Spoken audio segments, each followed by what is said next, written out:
Welcome to Science and Society meeting. It is the 13th of our meeting series. Today we have a very distinguished guest, Professor Jose Luis Guerrero-Cusumano from Georgetown University School of Business. More welcome, Professor Guerrero. Good morning, good evening to everybody. For me, it's a pleasure to be with you. Evidently in Washington, D.C. it's 11 and you're ready for supper pretty soon. For me, it's a pleasure. Thank you for the invitation. As you know very well, whenever we look at automation and artificial intelligence and COVID, the situation is complicated. Yeah, thank you. Thank you once again for accepting our invitation. This time we come together via virtually, but in the near future, we wish to host you at our university in Istanbul. Today, our rector, Professor Yücel Orlu, is also here with us. He will share his welcoming speech. Then I will continue with presentation of Professor Guerrero. Hocam hoş geldiniz. The floor is yours. Hoş bulduk. Teşekkür ediyorum. Good evening, everyone. Respected Professor Dr. Jose Luis Guerrero-Cusumano, dear faculty members, researchers, students, and audience. Today we came together for the 14th of the Science and Society Meetings Conference. As you know, last year we started this series in October 2019. Today we will listen to the Professor Dr. Jose Luis Guerrero-Cusumano from Georgetown University School of Business. I thank our distinguished guest for accepting our invitation on behalf of me and for behalf of my university. It's a fact that artificial intelligence is being used frequently in engineering and technology fields. However, other fields will be heavily affected by these new AI processes. Besides that, the topic of artificial intelligence affects our lives much more than we expected. Professor Cusumano will tell us today about the contribution of automation and artificial intelligence to employment in the new normal period. During this pandemic period, the topic of artificial intelligence and employment, which has been talked about for a long time and has been the subject of many academic studies, started to come to the fore. AI makes the future of many professions uncertain as well. We have been discussing the future of the professions that were popular only 10 years ago. Of course, the use of artificial intelligence in social sciences is now being talked about, and commercial business areas are also affected. As a lawyer, recently I am preparing an article on how to use artificial intelligence tools in the judiciary. It should be said that the effect of artificial intelligence in law, which is, as you know, which is one of the most conservative fields, will be deeper than we expected. I don't want to exaggerate it, but it is really deeply affecting all the things that we accustomed before, that used before. It is discussed whether artificial intelligence can replace lawyers, prosecutors, and judges, and desk-based law enforcement of offices or other related issues. There are so many things to discuss regarding the law. All of these will affect also economic developments and especially employment, not only in law field or in technology fields, but it will affect all the fields of life. And as we know, this pandemic affected all the things that we used to before. Professor Cusumano will give a comprehensive presentation on how artificial intelligence will affect us in the new normal period. For this reason, let me end my words here before I involve more to his field. On behalf of myself and my university, I would like to thank Professor Dr. Beliz Ülgen, who is organizing today's program, and our university staff who helped us to listen to this conference, and also to the professor for devoting this precious time to us. Our Science and Society meetings, conferences will continue. Stay tuned to our university and follow our social media accounts, please. We hope the virus will lose its effect as soon as possible. And we will organize our activities in conference hall face-to-face again. And we hope to see our distinguished guest here, and we would like to host him at our university, at our conference hall, face-to-face. I think we will be very pleasure. We will be very pleasure. It will be very big honor for us to host him here face-to-face. I don't want to take more time of your precious time, and I would like to thank you. Thank you very much. Thank you, Hocam, so much for your welcoming speech. Now, I want to share a brief view of our guest. Professor Jose Luis Guerrero is the academic director of the Corporate International Masters at the Georgetown University School of Business. He has lectured widely internationally. He lectured at European Quality Master Program System, Versailles University, France, University of Limerick, Ireland, Tor Vergata University, Italy, University of Piraeus, Athens, Greece, Universidad Complutense, Madrid, Spain, the Master of Total Quality Management, Waxo University, Sweden, the Master of Quality Management, Hebrew University, Jerusalem, Israel, and the Master of Industrial Engineering, Ghent University, Belgium. Professor Guerrero was also the winner of the International Tinker Grant, the Belgian American Foundation Fellowship for Research Grant. He is a member of Institute for Operations Research and the Management Sciences, Production and Operations Management Society, American Society for Quality, and American Statistical Association. And he is a founding member of the Multinational Alliance for the Advancement of Organizational Excellence. He has consulted with a number of firms, including General Motors. He is in the editorial board of Benchmarking for Quality Management and Technology, an international journal, and in the editorial team of the Journal of International Business Study. He has published over 40 articles in leading journals. Among these are Journal of Operational Research Society, the International Journal of Purchasing and Materials Management, Business Process Reengineering and Management Journal, Communications in Statistics and Information Sciences. Today, our webinar's topic is the effect of automation and artificial intelligence on the employment in the new normal period. So, Professor Guerrero, I wonder your opinion about one issue.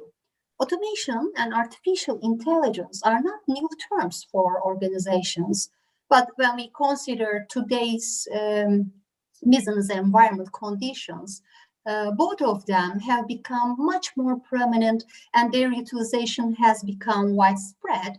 On the other hand, when we think about their benefit, their importance for the productivity and gaining competitive advantage cannot be denied. But at the same time, these are seen as threatening factors for the employment. So, can we relate this issue to the management of their integration into organizations? Thank you. The floor is yours. Ladies and gentlemen, first of all, thank you so much, both professors, for the invitation. I think the topic that we're going to talk today about automation, artificial intelligence, and the new normal. This new normal is changing many things. We never thought that for the rest of the world, many people would be working at home and evidently using all the technology or the lack of technology that they have. Something about me, just to give an idea, I am an economist, I also have a mathematician and also an engineer. Most of the time when I give a talk, I have complicated models in mathematics with the aspects of engineering and economics. The idea of today is to express different point of views related to what is happening right now. We never thought that in this particular year, the things are going to change so much with respect to automation and also with respect to artificial intelligence. Everybody was afraid around the world what automation and artificial intelligence would indicate for the work. But one of the things we are doing right now is beginning to realize we need to realize that we need help because we were dependent on aspects that do not appear anymore. Just to give you an idea what I was doing recently, 2 books were published. One is Responsible Organization in the Global Context, in which we try to determine from an international point of view, which are the responsibility, not only with respect to the environment or with respect to some other elements, what happened with the employment, what happened with education. And the one that is to your right is a book in Spanish by the Organization of American States that we contributed. This is Women in Engineering, trying to understand why we don't have around the world more women in STEM and engineering, because we need more engineers and evidently we need more women working on that. So let's begin the presentation. You guys, the first thing that I want to show you is something very simple. This is a photograph in New York. 1905 and 1925. I don't know if you could see that. What's the difference between the 2 photographs? If you look at carefully, in 1905, you have tons of horses in New York, but in 1925, the horses were gone. One of the problems is this is what we call one industrial revolution that affects, evidently, the employment and the people related to that. Listen, what happened to all the horses? What happened to all the drivers of the horses? What happened to all the veterinarian? What happened to every industry related to them? Well, they have to adapt. Evidently, when we talk about this industrial revolution, we are adapting constantly. And right now, we'd have to adapt. We were pushed to adapt. We're not supposed to adapt so quickly in the last year, but always we talk about industrial revolutions. Most of the time, we talk about the first, the second, the third, and the fourth industrial revolution. Please observe that we are today in the fourth going to the fifth industrial revolution, in which everything is connected: Internet of Things, cyber physical system, smart factories, robots. Evidently, in order to be able to succeed, or countries to succeed in the different revolutions, they have to adapt. One way of adaptation, evidently, would be education, the possibility and the support. And we have big problems here because whenever we look at this industrial revolution, we know that the industrial revolutions would work in many ways, but the people are very concerned. So one of the elements, I want to show you some data. I am a data person, so I have to show you some data. To your left is, from the international perspective, is the industry ready? What you have in blue is the global. What you have in green is Brazil. The reason I'm showing you Brazil simply because I'm working in Latin America in different international organizations, and from a perspective, from a Latin American point of view, Brazil is the powerhouse. This was asked to the executives, most of them a survey, in which are you guys ready for the Industry 4.0? And the people are concerned that we are trying to be ready, but we are afraid. In the geographical perspective, there is a lack of confidence of future that correlates with the lack of confidence with executives' ability to act in order to help 4.0 on. In the Asia Pacific, it stands out as the region with the lowest confidence. And one of the problems is that artificial intelligence, Industry 4.0, could create what we call social upheavals and unrest. And one of the elements of that is going to be equal inequality. What is going to happen? How are we going to train the young workers to get artificial intelligence by itself and robotics is very good, but could create many problems. Now, in North America and Latin America, they are least concerned with respect to that, but I have to admit that executives from the EMEA region are in the middle, with 14% expressing concerns about social issues. So remember, unemployment or employment is a social issue. And one of the things we are seeing this particular year, that the fear in 2018 are beginning to grow. I could take also a more positive perspective. I take the Japanese approach. You know very well that Japanese in the year 2050 are going to lose 30 million of their citizens, and the age that the people are going to have is going to be growing. The people are having less children. So if you're in a society in which you're going to have less children and you don't allow immigrants, anything related to artificial intelligence and robotics is fundamental. Who is going to do the job that is going to be done? The system of education in Japan is excellent. So the Japanese came in 2018 with a different perspective. They don't look at Industry 4.0, but they look at society. how is society going to be? So what I'm going to show you here is what they call Society 5.0. So please observe from the Western point of view, you have the first, the second, the third, and the fourth industrial revolution. From the Japanese point of view, they have Society 5.0, 4.0, 3.0, and so on. What is this super smart society? Super smart society, which aims at creating society where people can resolve various social challenges by incorporating innovation. So artificial intelligence, automation, robots, and big data. So from the Japanese point of view, there is a difference from other societies. The robots are not our enemies. The robots, artificial intelligence, are here to help me in order to admit what's going to go. So if you want to see the perspective of one on the others, is Industry 4.0 is about to get the job done, while Society 5.0 is emphasizing on how to optimize the person-hour responsibility to get the job. Listen, if you're in a society in which the people are living alone, 50% in the developed countries, the people live alone. You're old. You need the robots. You need artificial intelligence in order to be able to secure a society. Please observe the concept of societies is different and parallel to the digital transformation. So what is happening right now? Now let's try to put everything together slowly. We know that we are in a very difficult situation.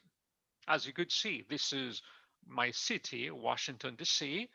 The U.S. economy today was announced that there were 853 unemployments, and evidently we need relief. So if you look at this, one of the problems that we have to see, let's try to see the overlap between jobs that could be replaced by robots and artificial intelligence, and at the same time, who is losing their jobs?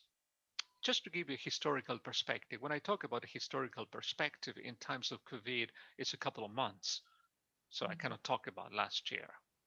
These are the industries that were hardest in the US. The information that you have is from April. I'm going to advance in time for you to take a look. Who lost the job? Leisure and hospitality, evidently everything related to hotels. Also educational health services, professional services, and so on. Thank God professors are not there. Professors, we are lucky that we are able to keep the job in this particular case. I'm laughing because I'm looking at my colleagues here. So one of the elements that we are seeing is that some of the industries that you see there are particularly being considered or touched in the past for replacement. Who's going to take my job? In this particular case, we have a combination of artificial intelligence and robotics replacing jobs and COVID at the same time. But there's a problem. There is not so much optimism, because when one of the questions we asked Americans in this particular case was in May, almost 8 of 10 laid-off workers say it is likely that they will be rehired by their employers. So one of the things what we are seeing right now is that some of the jobs are going to be lost, or some of the job has to be modified. We already pushed everything related to accommodations, hospitality, interaction, everything's in video. So this is one of the problems. Is the question is, from a realistic point of view, how are these jobs are going to come back? If you want to look directly into more data, and this is, 8 out of 10 laid off workers, and we're talking about millions and millions of people, the situation becomes a little more complicated. For example, in the US, this is the rate of unemployment in the US. I don't know if you could see, there are two rates of unemployment.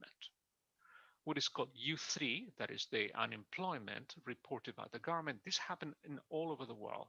For unemployment, you have different measures. And you have what is called U6.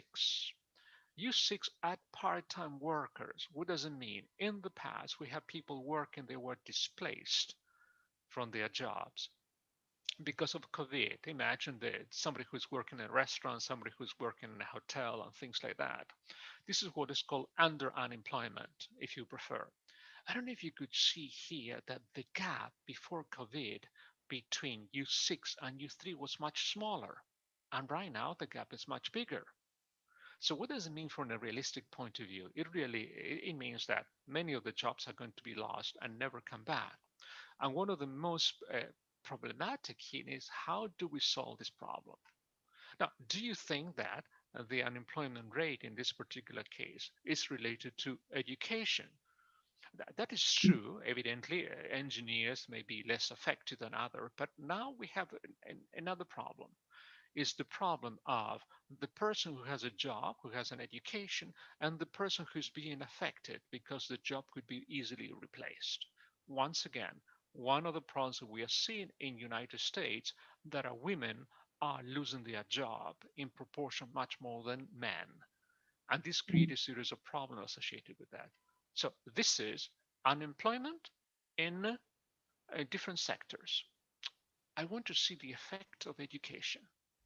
I don't know if you could see in this is an example, evidently, construction, education, and financial. Everything that I have for you here, if you look at the lower left, you have the source. So you could go to the source. I'm going to make later on the PowerPoint available so you could explore that. I don't know if you could see that. It seems to be that education is protecting the individual with respect to unemployment.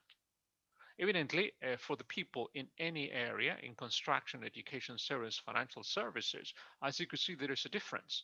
If you have high school or less, your unemployment is going to be higher. Please observe the unemployment that I'm citing here is U3.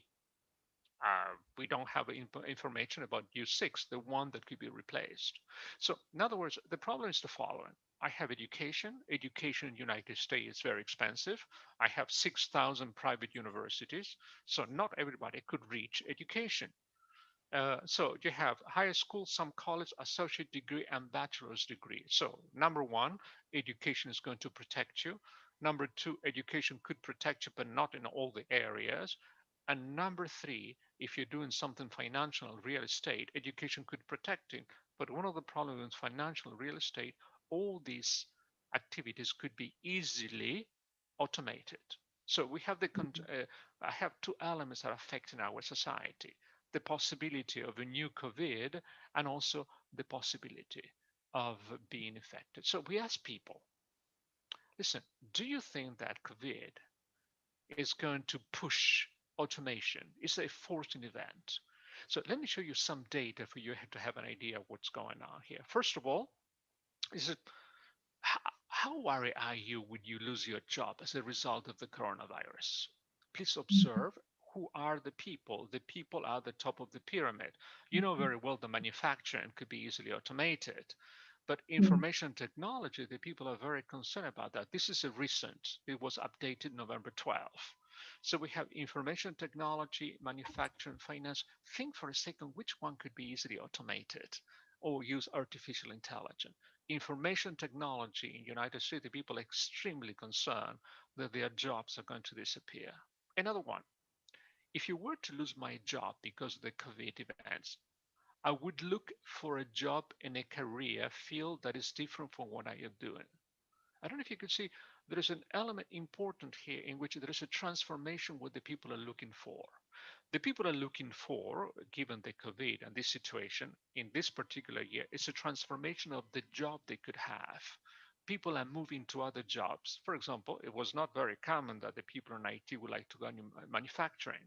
One of the elements that we see is in this particular case, if you go to the previous one, information technology is quite worrisome, but at the same time, the people are looking for jobs in these particular areas.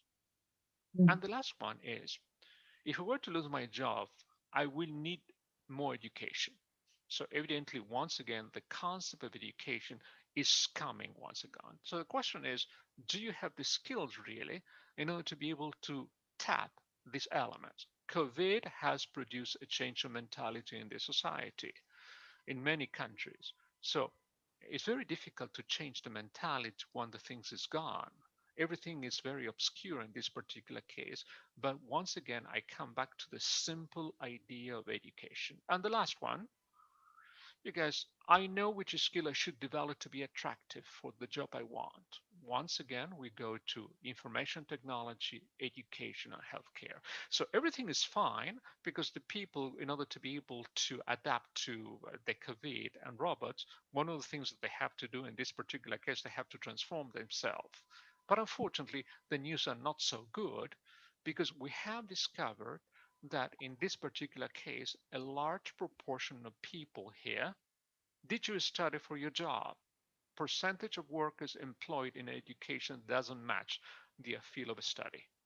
So we have a conjunction of the people wants to change, and at the same time we are not prepared. Was emphasized with COVID, and now automation and artificial intelligence is going to replace your jobs. This is going to continue for some time. Let me show you how we see the COVID. We see the COVID as a cheese.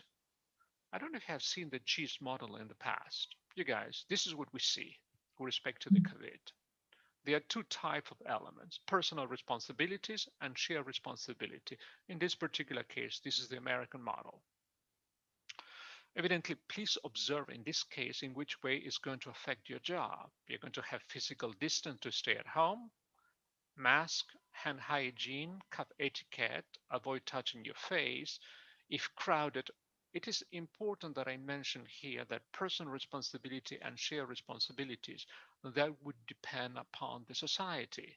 Please see in the idea of shared responsibility, how Korea and Japan and other countries has reacted. But look at some other country in which shared responsibility sometimes I put aside.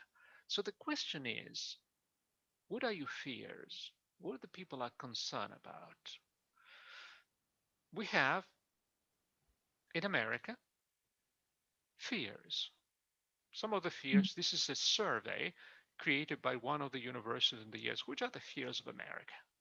For example, if you see it over there, I put evidently an arrow there that the people are fear of artificial intelligence, robots, cyber terrorism. But it is important to understand in which way the fears of people are in a particular country in order to be able to determine what can we do when we put artificial intelligence or robotics. Let me show you. What do you think Americans are afraid about? Let me show you. These are the top 10 fears in the United States. Which is number one? As you see it very well, corrupt government officials. It seems to be that it's very common all over the world. But if you look at here, what I highlighted on red, in 2019, people I love becoming seriously ill, people I love dying. So this is a constant in the American society. Imagine which is the reaction and the openness that these people could have in the times of COVID and unemployment. Now, if I go deeper into these surveys, this is a surveys done every year. I don't show you 2020 because it has not been solved yet. But one of the elements that we saw when you look directly, not the top 10 fears, is the following. A question. Are you afraid of the following? Computers replacing people in the workforce. So I don't know if you could see there. In 2018, the people are very afraid.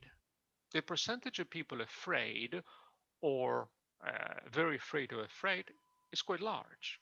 So 2019, that's the data. I'll show the data of 2018. See the increments in this particular case. So one of the fears in the society, in the American society, that every now computers or anything is going to take over the workforce.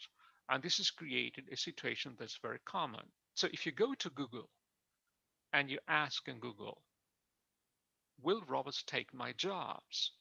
Take my jobs, you just put take my jobs in different languages. The number of phrases that appear are incredible. Let's be honest. Especially for people whose level of education or are doing manual work, robots are taking your job. And it's very difficult to reinvent yourself if you don't have an education system that allows the people retraining. Let me give an example. This is Walmart. In this particular case, Walmart, this is a scanner that goes through the night just checking what is missing or not missing. So all these jobs are done. Imagine the job of putting things in any grocery stores. That job is gone. Also, looking at Walmart, you have Auto C that could wash, Auto S that put on the shelves, pickup tower. So all those jobs are gone. And one of the elements that you see there is that Amazon is already in United States taking over as Walgreens as so many things. So in other words, are those jobs being gone? Yes. evidently depends on the country and the level of investment that a country could have. Not only with respect to Amazon, you know, the robots are taking the grapes from many places in the world. So those jobs are gone. Now, there are elements that are positive or negative, but I need to define for you a simple concept. What is automation? In this particular case, I use in the definition of the International Society of Automation, the creation and application of technology to monitor and control the production and delivery of products and services. I mean, I have other definition from IBM that is fueled by bots. Basic automation remove the need of performing something repetitive. Intelligent automation, in this particular case, using artificial intelligence. But the question is, how many jobs are going to be lost? Now, these are the last statistics that we have. I know there is a tons of information for you, but you're intelligent people, you digest. We are in the area of big data, ladies and gentlemen. This is, it is not very clear how many jobs, because some jobs are going to be destroyed and some jobs are going to be created. What you see at my right are the different predictors. There are consulting companies. Some jobs are going to be destroyed for sure. This is in the US and some other parts of the world. Now, most of the time when we talk about artificial intelligence or automation, one of the things we want to check the risk associated. Different country has different risks. Imagine those countries whose only job is to, manufacture cars or manufacture machinery. Most likely those jobs are going to be easily replaced. Evidently, please observe, I am very optimistic because I'm taking the Japanese approach in which what it says, listen, the robots are to work with me, not to replace me, Society 5.0. But let's be honest. Listen, going into OECD, this is what we have discovered a couple of years ago, the risk of automation. It is difficult to precise about the risk of automation. It is becoming clear that working in some countries are more vulnerable than others. And the case is Slovakia. It was 3 years ago. So why Slovakia? And honestly, in order to prepare this talk, I tried to figure out why is Slovakia so popular without the jobs. And one of the articles says the top 5 things that a Slovak do the best. And one of them is their jobs to be replaced by robots. Evidently, this is a joke for them, but 3 represent. This is 3 years ago. And this is the latest one from the OECD. Do you see Turkey there, ladies and gentlemen? So, in this particular case, OECD is an automation policy brief for 2018. This is the last information that we have that shows there are some countries at risk of significant change and risk of automation. If you look at the countries that are in the lower end, Norway, New Zealand, Finland, Sweden, and United States, those countries has been prepared. They are small countries, except for United States that you have there. So the education system created that. This is coming to us, and we have to be prepared. The Slovak Republic, in this particular, or Slovakia, it needs to do a change simply because from a manufacturing industrial point of view, they were the creators, the manufacturers of things and many of the activities. I wanted to find more information about Turkey. So I found a study from Price Waterhouse that this is the latest information about Turkey. This is, please select a territory, industry, sectors, and way to explore the data. In this particular case, please observe, I have the countries to my right, to my left, and I could choose the first wave, the second wave, and the third wave. This is a report from Price Waterhouse Turkey. You have all the information there. From their point of view, that the personal automation potential, 33% of the jobs in the year 2030, and these are projection evidently, could be potentially automated, more for men and less for women. I don't know if you could see there, this is the forecast, the potential boost in the global GDP, the potential of jobs. And if you have the chance later on, you could select the industry. Manufacturing, this is an old industry, manufacturing, construction, whole and retail, education, and health services. So what I'm suggesting here is that one of the problems that we have is we have to redefine the job. How we begin redefining work. Evidently, we know very well in this year that we have been redefining work in the sense the way we talk to people and the way we interact. Let me be honest to you. I'm not saying that automation or robotic is negative. The only thing I'm saying that we have to be prepared for that. What is the most important positive act is the following. The positive aspect of automation. We need to create new talents. We need to create new educations. We need machine need programs to operate and maintain them. So evidently, some of the industry in this particular case some of the industries are going to be, please, I'm talking about automation. I'm not talking yet about artificial intelligence. If we have time, we're going to talk about that. So one of the elements that we are seeing, there are positive aspect and negative aspect with respect to that, but the problem is that we have to be prepared. What happened in your part of the world? If we look at OECD, it's very problematic. One of the things that we are seeing right now is the information with respect to average risks of automation in OECD countries. So number one is transportation.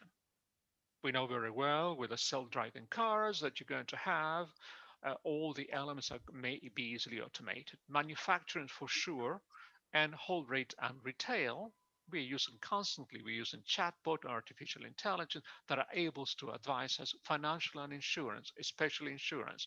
A large number of insurance jobs are going to be there. We are lucky as professors, only 9% of our education is going to be replaced. So, ladies and gentlemen, go to education. It's a fantastic job. So, in order to talk about education, one of the elements that we have is, are we educating people? So what I want to relate is in which way younger people, let's say people between 15 to 24, if the government are doing enough in order to be able to determine if they are prepared for automation and artificial intelligence.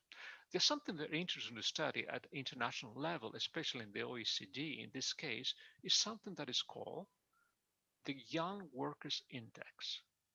The Young Workers Index is the effort that government put in order to be able to educate 15 to 24 because those are going to be affected more by artificial intelligence and robotics. There is a ranking in this particular case. Automation, as you know, put many jobs at risk. Young people, it will disproportionately affect less qualified workers in sectors like retail. So we need to So let me show you the index. This is the index OECD for different years. So in this particular case, 2006, to the left you have the ranking, and to the right you have the index. The index is trying to say how governments and business can support young people to engage in education and work and reap the rewards from playing with that. So in other words, if you want, the index is a holistic view of the markets.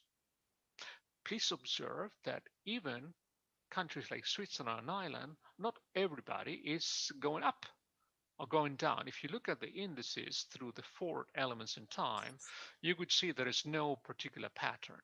For our PhD students, I analyze the data, and there are different ways of analyzing this data. So I use a Friedman test, a non-parametric analysis of variance, to really check if there was any difference among the indices. And there is. This is for different countries.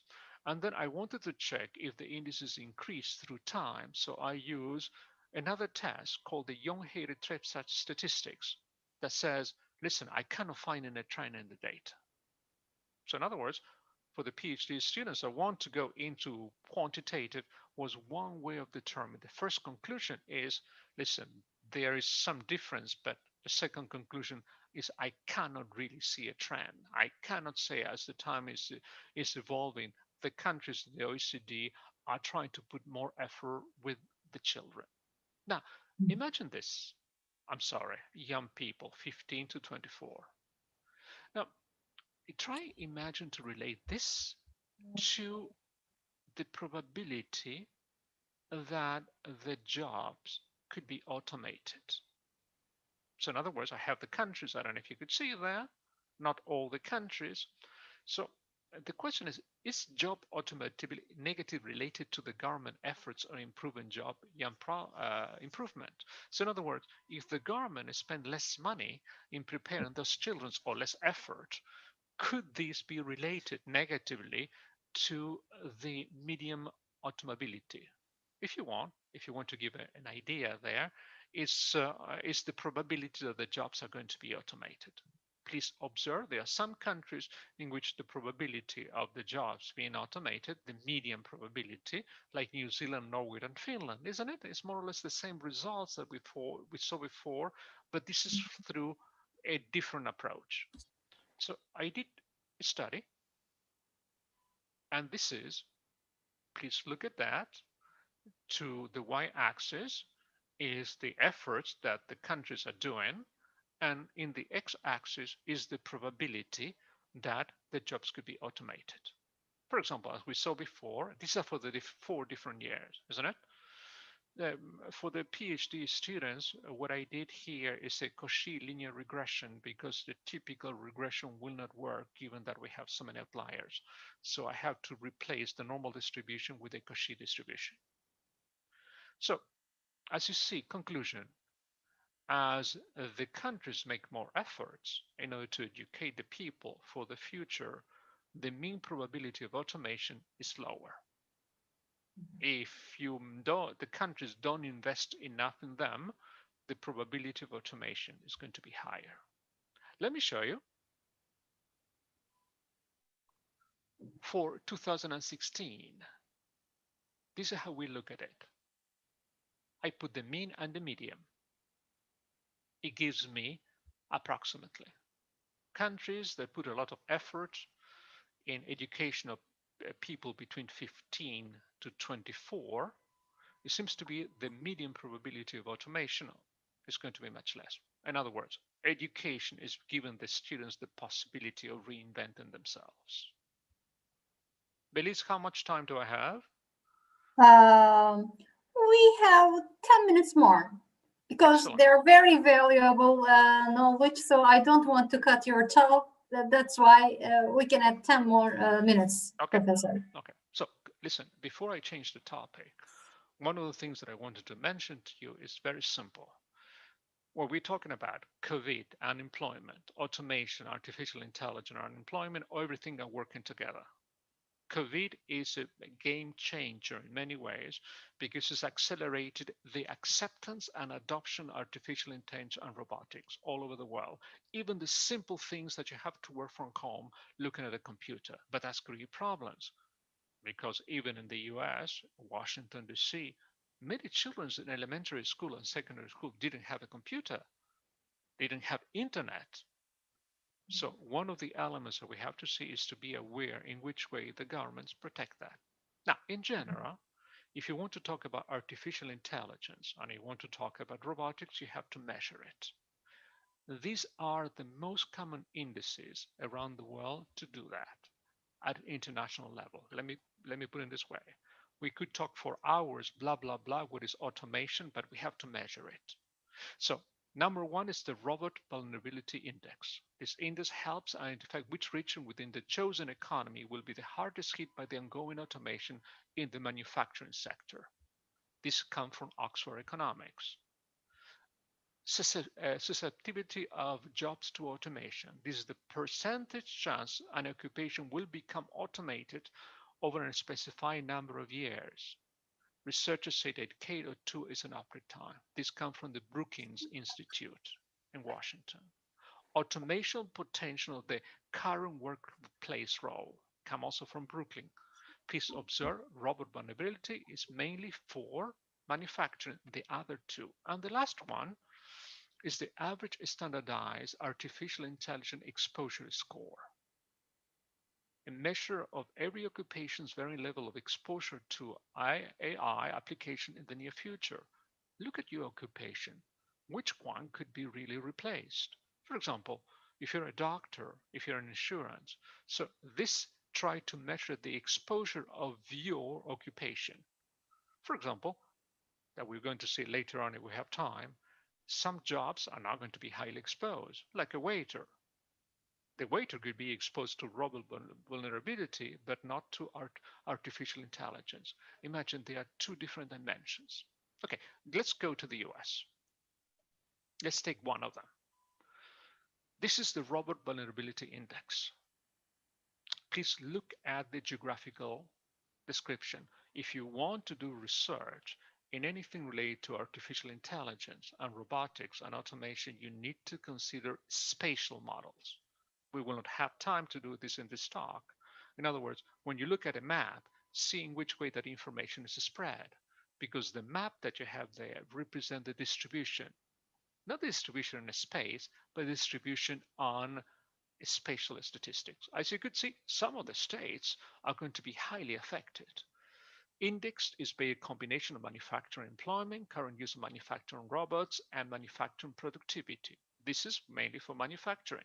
Higher values indicate higher susceptibility to robotization of manufacturing. So many of the jobs that you have there are going to be highly robotized. So we would see in this particular case that unfortunately Oregon, California, and Texas, they're going to have problems in the future because many of the job has to be reinvented. This is a big problematic situation in the United States. Now, if I wanted to combine the first three, robot, sustainability, and automation potential, I want to check in which way they are related. This is a research for the PhD students. First of all, one of the things that we see in this particular case, that some of them are related. What you see there is I'm doing a non-parametric ellipse estimation in order to check what is the shape of the data so I could fit a model. And also, given that I have a lot of outliers, what I'm doing here is a Spearman row non-parametric correlation. In simple words, if I want to put it in simple words, it seems to be that looking at the three variables, you could look at the graph to see if there is any shape in the data, average automation potential, and Oxford risk jobs are highly related to 0.74.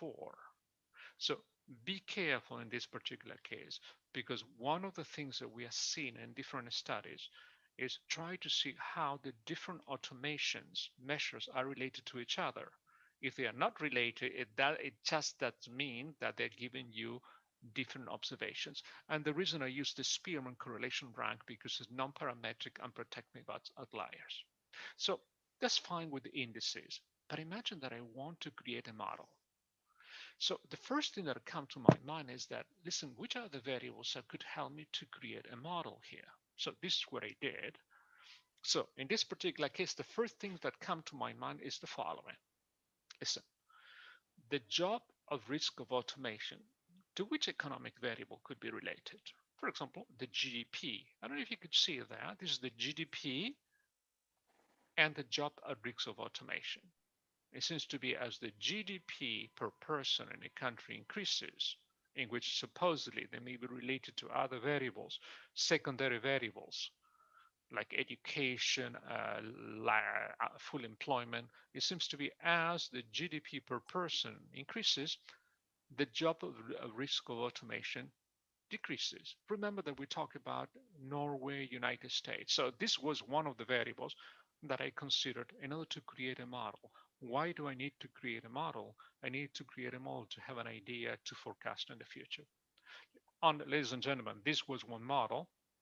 So as a professor, we have to do research. So I began accumulating information, and I was able to find 135 variables that are related to automation.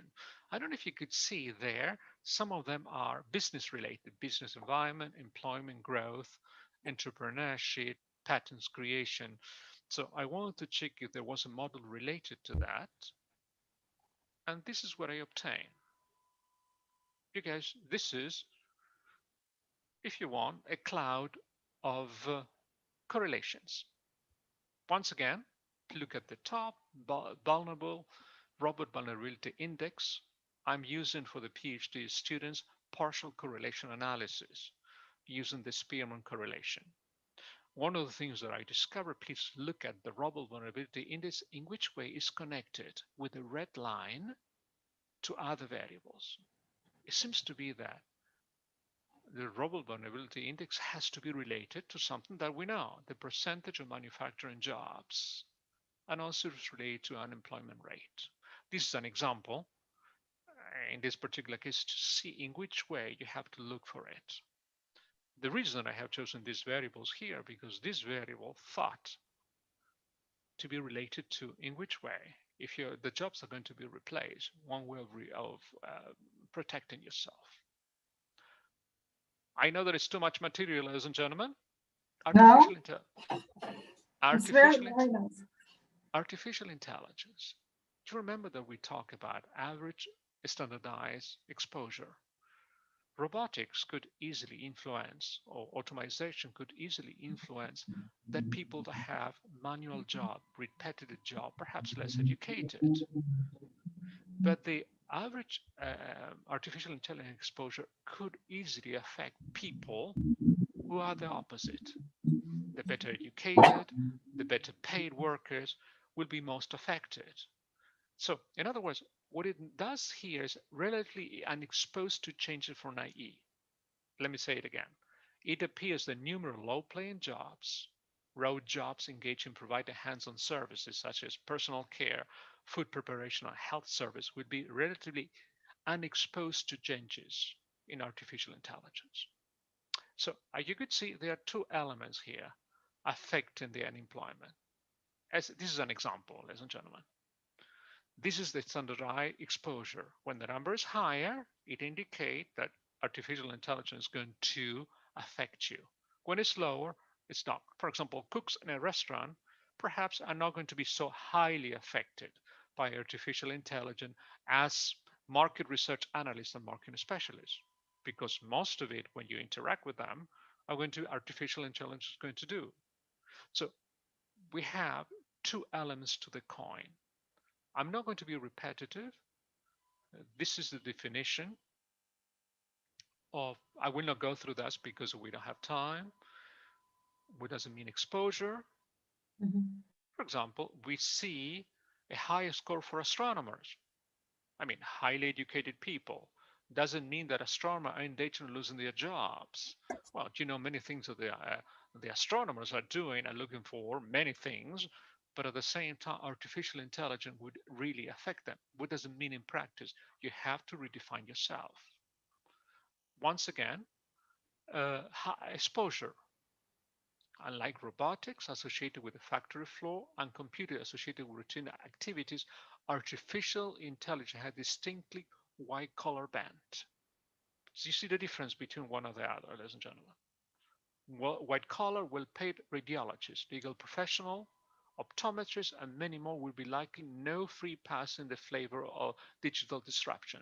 These people are going to be highly affected, so they have to reinvent themselves. Low exposure, and I want to show you this could be interested. You guys, I wanted to find the relationship between artificial intelligence exposure and automation. Remember, I'm talking about two different things. What I did, I was able to get the information of 385 cities in the US in which I have both of them. Conclusion, it doesn't seem to be a correlation between the automation that is mainly generated to blue-collar workers with artificial intelligence exposure that is more related to white-collar workers. This is telling me the unemployment is going to be, once again, focused to the whole population, because automation and artificial intelligence are going to be highly related to all of them. Now, for the PhD students, look that the line is almost flat. It means there is no correlation. For the PhD students, I did the surface ellipse non-parametric, and I computed the Spearman correlation coefficient. So please observe, when I look at the correlations, there is a correlation between average standardized exposure and robust vulnerability index. And what I do in practice, something a little more complicated. And this is the end of the talk. I have, ladies and gentlemen, I have 200 PowerPoints. So this is a little summary. What I do for the PhD students, what I do, is what is called linear mixed model, in which I put the effect of geography, latitude and longitude for that.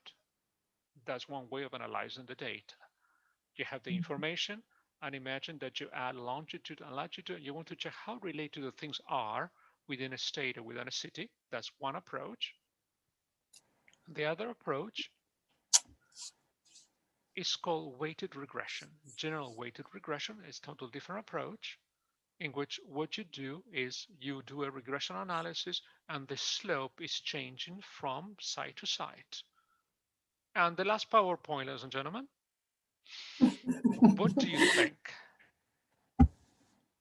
You guys remember, in the same way that we display the horses would be displayed by the robot artificial intelligence. This is the next challenge, and we cannot complain that what we don't see what is coming to us, and we have to be prepared. You guys, I'm going to stop here. I have many more. Yes, we also want to listen you till the morning in our Turkish time. Thank you very much for this inspiring and valuable knowledge. We have some questions, of course, and I want to share these questions with you. But before, I wonder one topic, because I stop at the young employees because maybe perceptual selectivity. Two sides of this issue, government and also organizations. We understand what are the responsibilities of government, but I wonder your thought, how we manage this process, how we manage our activities about investment to young employees as organization. Well, listen, it depends on the country. You know very well that Germany has one of the most advanced possibility to help people. For example, we never talk about tertiary education. So most of the time we talk secondary and the university. So there are many universities and there are many companies, especially in the US, that what they do, as you know very well, they have foundations. And one of the reasons they have foundation because they're able to channel part of the gain, especially the taxes that they pay. So we expect that the private industry, especially in the US, be part of it, simply because the system requires that. We have discovered right now is with the advent of COVID that not many people are prepared, especially children in poor households, that they needed the help of big companies in order to be able to succeed. We don't expect in the US that the state is going to do everything. It's not part of the culture. Yeah. So one of the elements that we see here is that the private industry has to get involved somehow through incentives. Maybe they will keep in touch with the universities more than the previous years.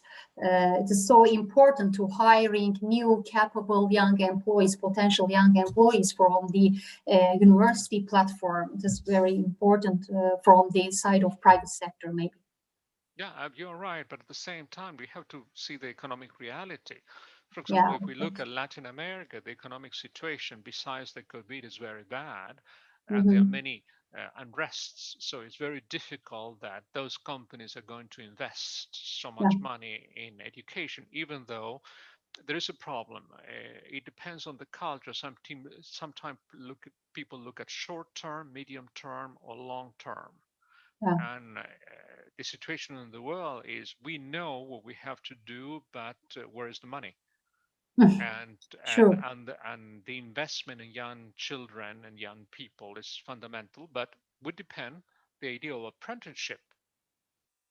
That does not exist much in the US, but it exists in Korea and Japan. So the idea of apprenticeship or the idea of mentoring young people, men and women, because we need them. Remember, of course, we need all these people to be working together. We need them, especially reverse mentoring process. Yes, and one question. Right now, for artificial intelligence-based decisions, we don't yet have these standards in place to govern what is acceptable or what is not. How can we combine artificial intelligence with ethics? Well, this is one of the problems because, an artificial intelligence is a system in which try to learn from its past. There are many cases in which artificial intelligence were not ethical. The typical situation was a long time ago when there was a chatbot called Tai. And Yeah. Tai was a chatbot who was let loose for 12 hours in order to learn from comments of the people.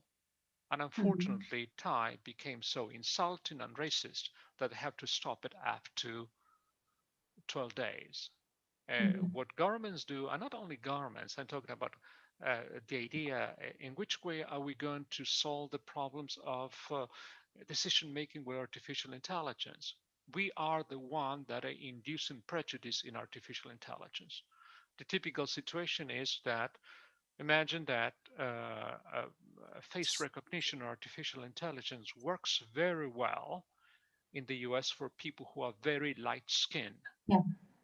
Mm. 95%. But for people who are darker or not very light skinned, it's terrible. And why it's terrible? Simply because if you are in a foreign country and you get an American visa and they take a photograph in the passport and then they send the passport and then they try to do the matching, perhaps you may be rejected simply because artificial intelligence has a racial point of view.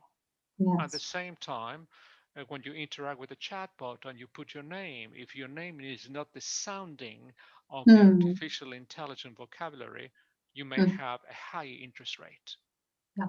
So these are the problems that we have. Of And course. at the moment, in the US especially, it's not that we have a governmental powerful entity that could really regulate it. Yeah. In other countries, you do. Mhm. Mhm. Um, is there any risk artificial intelligence hiring tools may be biased and cause unintentional discrimination? Yes, we have seen many elements with respect to that in which artificial intelligence perhaps could see Mhm. on your name or your last name, where did you study, where did you came from, where were Mhm. you born, the code, the postal code, the zip code, and of course, if you have a photograph. In some countries requires a photograph in the application. Mhm. In some countries, Mhm. illegal. So it is very Mhm. possible that if your name, if imagine you're applying for a mortgage in a house, and Mhm. artificial intelligence made a mistake of two people that have the last name, perhaps live in the same city. It is likely that artificial intelligence, given the artificial intelligence, it nurtures on the information that it has, and it is learning constantly. Some decisions could be easily create ethical and discriminatory possibilities. Yeah. Well, listen, And the sorry, yeah. Elise, the same happened in the past on the phone. Now Mm. artificial intelligence, you have an applicant and this person had an accent Yeah. that you thought, education, blah, blah, blah. We did that as Mm. human beings. So the big problems that we have here is that our biases and prejudice should not be fed into artificial intelligence. Otherwise, its use is going to be totally wrong. Yeah. If we take into consideration of top 3 applications of artificial intelligence, including recruitment, employee retention, and automation of administrative tasks, what could you say about the feature of human resource management as being one of the most important functions of a business? But listen, right now, if we have to rank the possibility of artificial intelligence, and I think this is because of the COVID time, is everything related to human services and health. So the idea Mhm. of health is very important simply because artificial intelligence could be very good at health. A typical example was in Rwanda, in which the health system was not very good, and artificial intelligence application really helped the people to determine their symptoms in many ways. So Mhm. imagine, let's not talk about something too complicated because we're always thinking about a group, a minority that have computer, have internet and things like that. What really happened with the people have a problem to solve and in the middle of nowhere. So Yeah. this element in Rwanda, where 2 million people downloaded the application, and the only information these people had was the radio and a phone. And thanks to that, they were able to minimize or being diagnosed. So let's not Yeah. only think about us as professionals. The use of artificial intelligence should be for the rest of us in many ways. Mhm. So one of our PhD students asked like this. You said that well-educated people will be more affected. So can we say that artificial intelligence can be beneficial for the world employment market? Listen, automation, robots, and artificial intelligence are going to be beneficial in many ways, depending on the situation of the country, economically and age. The Japanese, for their perspective, and the Korea they need in society 5.0, that are going to be very, very beneficial because there are less people there, the people are dying, and would you need the robot when you're at home to lift you and to put it in bed? If you are very lonely, 50% alone. So one of the elements that we are discovering in this particular case, that loneliness is one of the biggest problems that we see in the world in big cities, some cities. So would you prefer to be alone or to have an artificial intelligence that talks to you? You know, would you prefer not to be able to get out of bed? So we see that it's going to be beneficial for the society, but it's going to impact professionals because professionals have to reinvent themselves, especially white-collar workers. I'm very positive, honestly. Oh yes, of course. But at the you know, I'm very positive about that, but it would require some effort. So right now we are being influenced by the low-pay workers with automation and the high-paid worker or professional with artificial intelligence, and there's no way out. What's the solution? I think we always talk about this. We will not be replaced. Our emotional intelligence, our creativity will not be replaced for the time being. So we need engineers to listen better, to speak better, to read better, and to use the emotional intelligence. Yes, we have also very related question with this words of you. Which kind of competencies or skill sets we will face in near future? Listen, we don't have time in this talk, but there has been some studies. And so the question is, how I'm going to be replaced? And the conclusion is that there are certain things that are very difficult to be replaced. The idea of creativity, the idea of communication, the idea of reading, the idea of speaking, it seems to be so easy now. It's like last century. Those elements are going to be very difficult. So when I talk to engineers, it's listen, you need to listen better. You need to speak better. Can we say we need to soft skills more than previous years? Yes, we need new skills. For that, I was looking for that PowerPoint, but there was another talk, unfortunately, to show it to you. Yes, we need the soft skill transform into the idea of science. It's not the idea, you know, it's not that I'm going to send my student to a theater class, but I need those students to have not a narrow vision only, but a general vision in order to be able to understand. Otherwise, how are you going to understand the program? I mean, if the only thing you do mathematical models or engineering model, how are you going to be able to use those models to help the society? So we need, in this particular case, an individual that is ample in knowledge, curious. Curiosity is the mother of everything. One of our undergraduate students asking, co-workers switch to new jobs after automating their jobs. Say it again, I'm sorry. Say it again. Co-workers switch to new jobs after automating their jobs. So, in other words, imagine for a second that your job is going to be automated. So in this particular case, the question is, you have two elements. It's a survival. How do you reinvent yourself?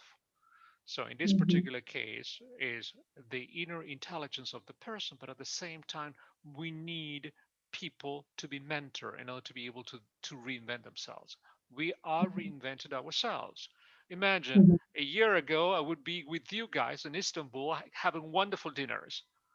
Yeah. No? And so we hope in the near future. So, in other words, everybody has to be, I have been teaching online for the last 6 years, honestly. Yes. Big data and a small data. So for me, it was not a big change. But we have all of us to reinvent themselves, not only with respect to our knowledge as professor, the family, the children, being together, all those elements are extremely important. So my advice is, you know that automation is coming. You have to choose carefully what you want to study.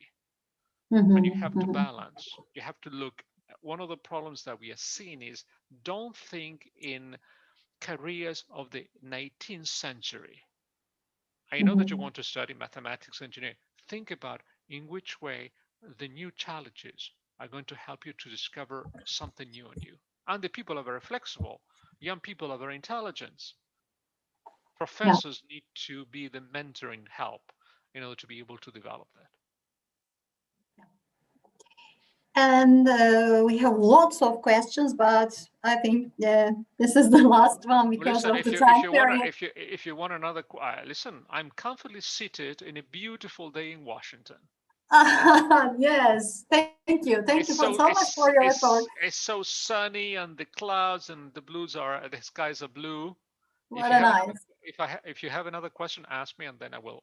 Okay. One of our PhD students also.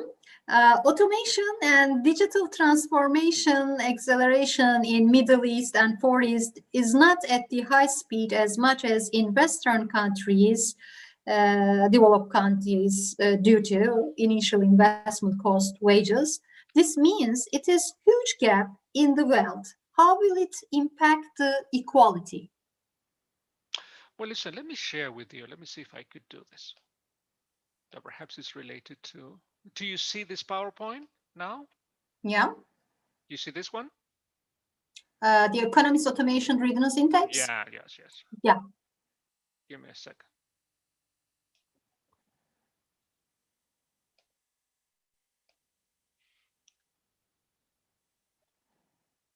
I think you could see this, isn't it? Yeah. You guys, this is the end of the PowerPoints. One of the things that I wanted to show is that all these ideas have been explained. This is The Economist.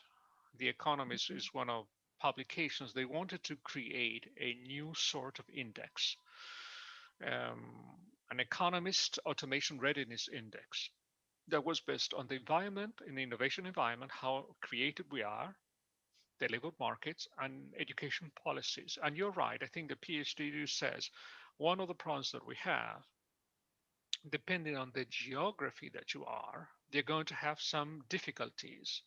It's not the same when you are in a country, a small country like Norway or Finland, in which the population is 5 million people, to be in a country like yours or United States, simply because of the disparity. So what they want to do here is to say, are we ready? And this is the index for different countries. Please observe the index in different countries. The Middle East, as your student asked, is based on the overall index, the labor market policies, and the innovation environment. You know, I have been working in benchmarking for a long time, so it doesn't make that one country like, Argentina, with all the economic problems, try to compare with Norway or with Finland. So this is the situation that we see in your country, in Turkey, with respect to labor market policies, education policies, and innovation policies. So the question is, when you try to improve that, who do you compare with? Do you compare for the best in class, or you compare with countries that are similar to you? Analyzing the data, this is for the PhD. This is for the PhD students. I created what is called a dendrogram. Countries that belong based on this index that are similar, and to your right, what is called a constellation plot, just to check which are the benchmarking. You may agree or not agree in here, but this is what the data is suggesting. If you want to compare with a country, which country do you compare with? If I take, for example, Argentina in this particular case seems to be that could be compared to a group of Malaysia and United Arab Emirates. But if I want to look at Japan, Germany, Southern Korea. So sometime what I'm suggesting here is that when you analyze the data and you try to see who am I similar to, it's very important because you have to have benchmarking partners. And one of the problems is if you want to study. I mentioned this to you because this is part of a typical approach, especially when the students are doing research. This is, listen, should I compare myself with Norway or with Scandinavia? Perhaps it doesn't make any sense. So perhaps we should compare what is called the benchmarking partners. The problem is, how do I determine who are my benchmarking partners? I'm sorry, the answer to the question of the students was more model-oriented, mathematical. But I guess. So you advise you need to do your or realize your benchmarking with the similar ones, right? Yeah, listen, I think in this particular case, one of the problems that we have when we try to find best practices, it is how do we solve the problem? One way of doing this is what is called best practice. And the other is which are the benchmarking companion. It doesn't make sense for me to compare to some other country. For example, I will never compare Argentina with Singapore, as Singapore as at the top, but that would be unrealistic. Perhaps if I want to compare Argentina, I would choose some other country that are similar somehow. The degree of similarity should be dependent on some variables. The variable I have chosen here was labor market policies, education policies, environmental innovation environment. This is related to automation, and this is related, please, to artificial intelligence. So when you see labor market policies with respect to artificial intelligence, is it clear? Education politics is respect, what does the government do for, and this is very interesting. If you have the chance to go here, automation reading the index, it gives you the 45 benchmark that they use. I just show you the 3 main ones. And if you go to your country, you could see all the benchmark that they use, or any other country. I'm simplifying a little bit because we have limited time. Okay, thank you. And the last one, some studies show that some people don't trust artificial intelligence. People, especially employees and customers, still prefer human interaction. What can be done about this?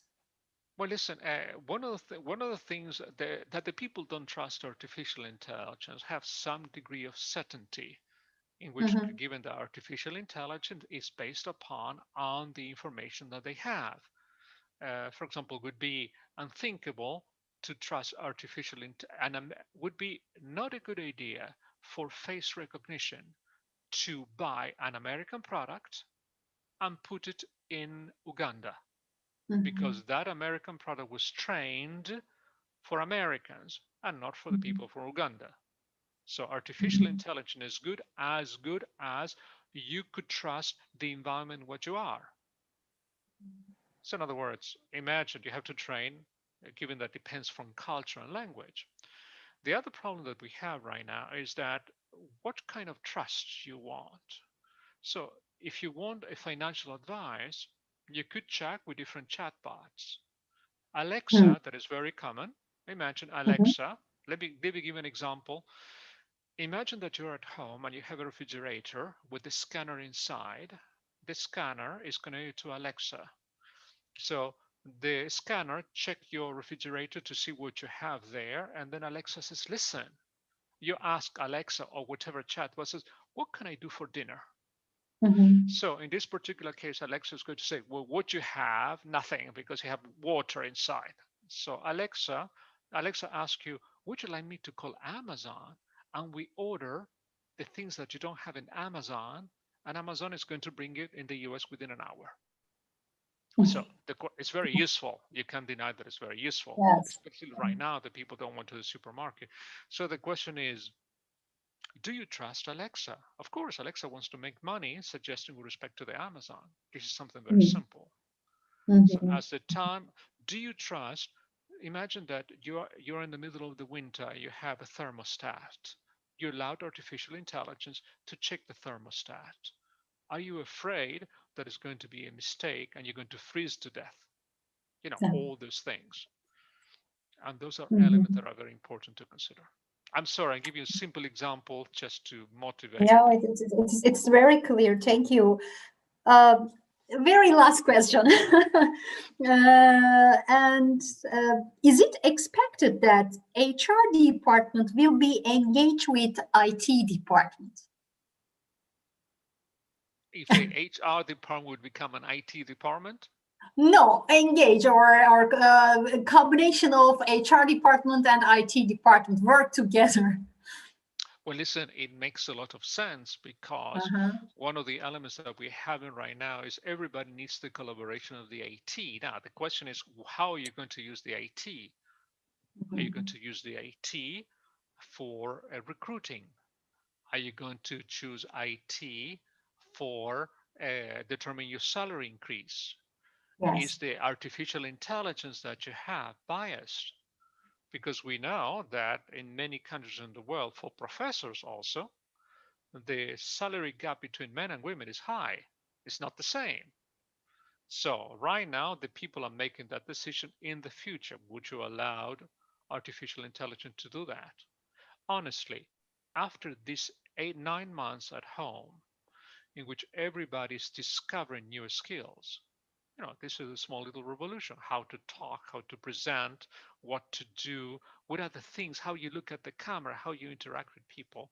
We're developing new knowledge that is going to really influence. Imagine why some companies would like the employees in their companies. I have to pay rent, I have to pay insurance, I have to pay coal or warm air. If I were an executive, do I want you to go back? If you show me during 9 years you could do it at home, the thing has changed. Thank you so much. It was very valuable and inspiring talk, especially for our academicians, because I know very well after this talk, we can start a new research because there are lots of topics in your presentation. And I hope we come together in the near future very soon together for your next talk. But that time at our university in Istanbul. Thank you so much, Professor Guerrero. Maybe our rector have some last speech. Hocam.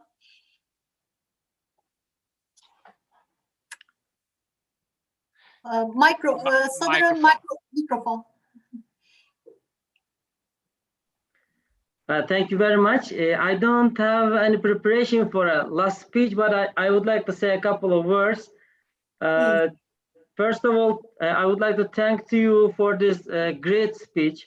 I felt myself such a young researcher here. And after, believe me, after 50 age, it is really great thing to feel. I felt myself as a PhD student here. As I said in the beginning of the speech, I am still, just now I am writing an article about artificial intelligence and judiciary. And during your speech, I understood that we are focusing on the decision-making process of artificial intelligence. But in fact, the main problem is about the conclusion. We must focus on what will be happen at the end of the day. And if they replace us, as you said, I can feel myself a bit relaxed now, because for education side and for lawyers, we still have time.